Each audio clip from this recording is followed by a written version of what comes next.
जागतिक महिला दिनाचे औचित्य साधून पिंपळगाव हरे पत्रकार संघातर्फे दरवर्षीप्रमाणे याही वर्षी समाजातील विविध क्षेत्रातील उल्लेखनीय कार्य करणाऱ्या महिलांचा नारी सन्मान पुरस्कार देऊन गौरव करण्यात आला।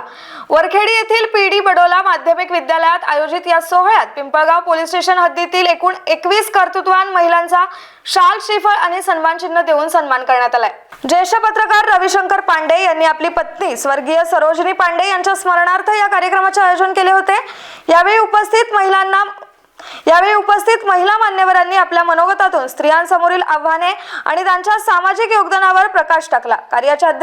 कार्यक्रमाच्या अध्यक्षस्थानी पाचोरा नगराध्यक्ष सुनीता पाटील होत्या, तर प्रमुख पाहुणे म्हणून खासदार स्मिता वाघ यांच्या सुकन्या भैरवी वाघ पलांडे, सहाय्यक पोलीस निरीक्षक कल्याणी वर्मा, जयश्री वर्मा, सरपंच सविता पाटील, सुवर्णा पाटील, गंगाबाई कुमावत, मुख्याध्यापिका पी.एन. पाटील, श्वेता पाटील, लताबाई काटे, बालकीर्तनकार श्वेता दुधे आणि ग्रामपंचायत सदस्य मीराबाई परदेशी यांच्यासह इतर मान्यवर उपस्थित होते।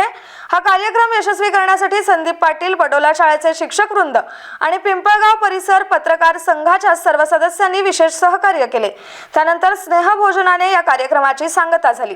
नवनवीन घडामोडी पाहण्यासाठी स्टार महाराष्ट्र न्यूजला सबस्क्राइब करा आणि ताज्या बातम्यांचे अपडेट मिळवण्यासाठी बेल आयकॉनला प्रेस करा आणि परिपूर्ण बातमी बरोबर रहा, इतरांपेक्षा एक पाऊल पुढे।